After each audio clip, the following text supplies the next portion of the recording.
देखिए मेरे दोस्त, मैं ये वीडियो इसीलिए बना रहा हूँ ना, क्योंकि मैंने किसी को कहते हुए सुना, आखिर ये जो दुख है, दर्द है, कब तक सहेंगे, आखिर कब तक सहेंगे।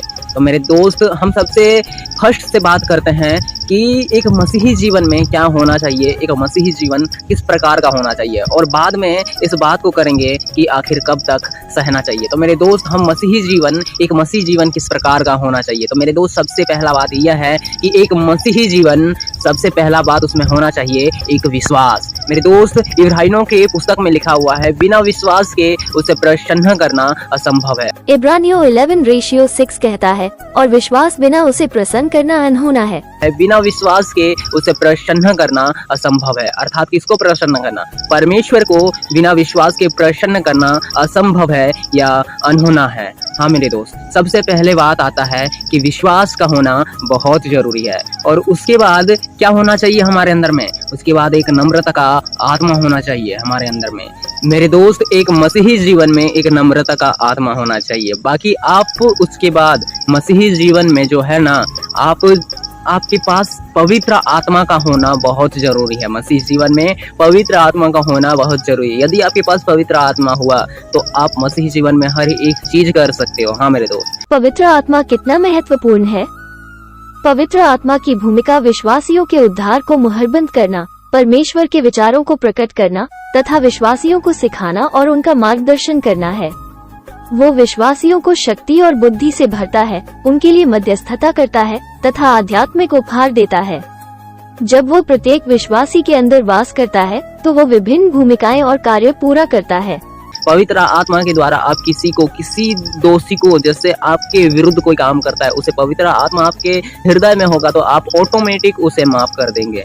आप कहेंगे कि हे परमेश्वर, इसे नहीं पता ये क्या कर रहा है, इसे माफ कर दीजिए, यदि आपके पास पवित्र आत्मा हुआ तो मेरे दोस्त, अब देखते हैं, एक नम्रता का आत्मा होना चाहिए। पवित्र आत्मा होगा तो ऑटोमेटिक आपके पास नम्रता का आत्मा आ ही जाएगा। आपका बोलने का व्यवहार, आपका चलने का ढंग, हर चीज आपका चेंज हो जाएगा। कब? जब पवित्र आत्मा होगा तब। तो मेरे दोस्त, अब देखते हैं कि कब तक सहना चाहिए हमें, आखिर में जो दुख है, दर्द है, कब तक सहना चाहिए। देखिए मेरे दोस्त, प्रभु यीशु मसीह को जब पिलातुस ने आज्ञा दिया कि इसे क्रूस पर चढ़ाया जाए, तो सबसे पहले प्रभु यीशु मसीह को मारा गया, फिर उसके बाद कांटों का मुकुट को पहनाया गया, फिर उसके बाद क्या हुआ, उसको कोड़ा मारा गया, और वो भी 1-2 कोड़ा नहीं, 39 कोड़ा। 39 कोड़ा मतलब 50 में से एक कम 39 कोड़ा मारा गया।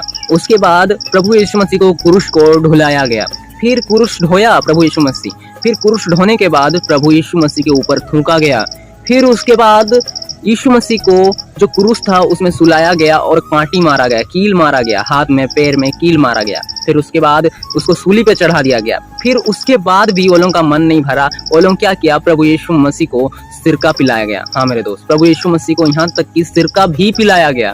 फिर भी यीशु मसीह क्या कहे कि हे पिता, ये नहीं जानते ये क्या कर रहे हैं, इन्हें माफ कर दीजिए, इन्हें क्षमा कर दीजिए। यीशु मसीह का है, और यीशु मसीह वो चीज कब तक सहे?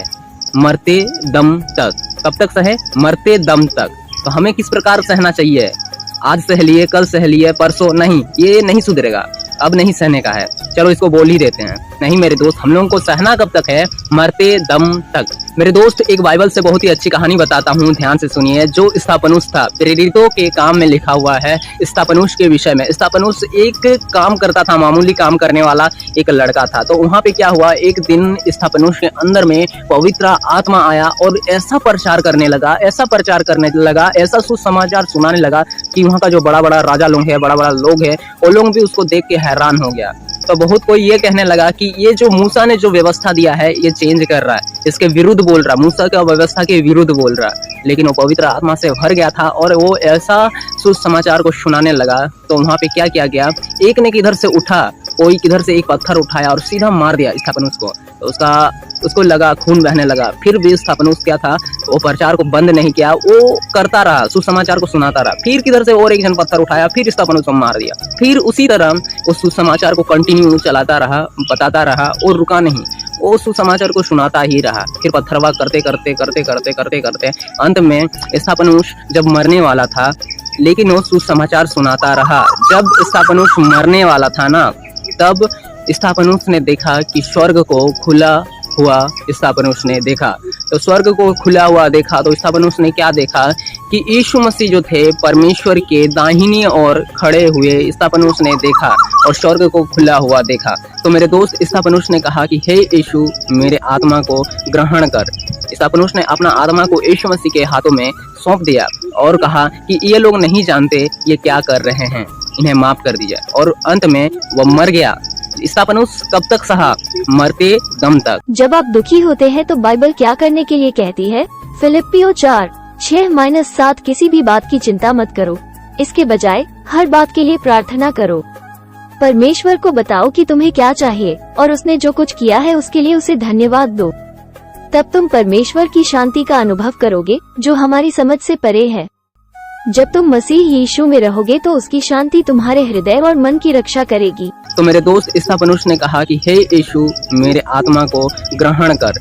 स्तेफनुस ने अपना आत्मा को यीशु मसीह के हाथों में सौंप दिया और कहा कि ये लोग नहीं जानते ये क्या कर रहे हैं, इन्हें माफ कर दिया। और अंत में वह मर गया। स्तेफनुस कब तक सहा?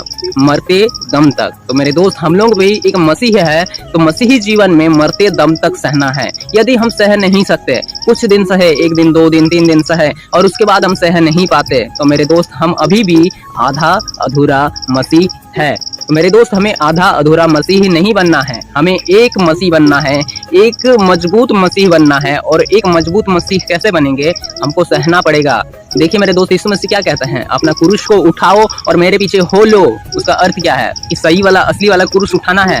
नहीं मेरे दोस्त, आपका जो जीवन का दुख है, दर्द है, वो सबको आपको उठाना है और यीशु मसीह के पीछे हो लेना है। अर्थात जो वचन और व्यवस्था को के पीछे चलना है, वचन और व्यवस्था के अनुसार चलना है, वही आपका क्रूस है। यही चीज यीशु मसीह कहते हैं कि अपना क्रूस को उठाओ और मेरे पीछे हो लो। हाँ मेरे दोस्त, अब देखिए हमें अंत तक सहना है, मरते दम तक, यदि एक सच्चा मसीह है तो। और एक बात बहुत ही अच्छी बात है, एक सच्चा मसीह वह होता है जो हे परमेश्वर मेरी नहीं बल्कि तेरी इच्छा पूरी हो। हे पिता, यदि तू चाहे तो इस कटोरे को मेरे पास से हटा ले, तो भी मेरी नहीं परंतु तेरी ही इच्छा पूरी हो। ये होता है एक सच्चा मसीह। नहीं तो हम लोग क्या करते हैं, नहीं मेरे को लोन चाहिए, एक घर बनाना है ना, मेरे को एक लोन चाहिए। आप, मुझे पता है आप देने वाले परमेश्वर है, आप कहीं से नहीं तो कहीं से देंगे ही। वो मत कहिए, कभी प्रार्थना में ऐसा मत बोलिए मेरे दोस्त। आप बोलिए मुझे वो चीज चाहिए। यदि आपका इच्छा है तो परमेश्वर आप दीजिए, और यदि आपका इच्छा नहीं है तो आप मत दीजिए। हे परमेश्वर मेरी नहीं आपकी इच्छा पूरी हो। ये होता है एक सच्चा मसीह। नहीं, ऐसा नहीं करना चाहिए मेरे दोस्त। जिस प्रकार आप करते हैं ना कि नहीं मुझे चाहिए, आप देने वाले परमेश्वर है। जब आपने एक इंसान को बनाया, पूरी पृथ्वी को बनाया, आकाश और पृथ्वी को आप ही ने बनाया, तो आप पैसा दे सकते हैं, आप मुझे दीजिएगा, मुझे घर बनाना है, लोन दिलाइएगा। तो मेरे दोस्त ये सब एक मसीही जीवन नहीं है, आप आधा अधूरा मसीह है मेरे दोस्त। एक मसीही जीवन होता है कि हे परमेश्वर यदि आपका इच्छा है तो आप दीजिएगा, और यदि आपका इच्छा नहीं है तो आप नहीं दीजिएगा। हे परमेश्वर मेरी नहीं आपकी इच्छा पूरी हो। ये एक होता है सच्चा मसीह। तो मेरे दोस्त हमें कब तक सहना है? आखिरी दम तक, मरते दम तक। हाँ मेरे दोस्त, चलिए आशा करता हूँ मैं जो चीज आपको बताया आप समझे होंगे। चलिए परमेश्वर इस वचन के द्वारा आपको आशीष दे और आपको ऊंचा उठाए। परमेश्वर आपके अंदर में होके काम करे, आपको पवित्र आत्मा से भर दे। चलिए परमेश्वर आपको भरपूर रीति से आशीष दे। आमीन।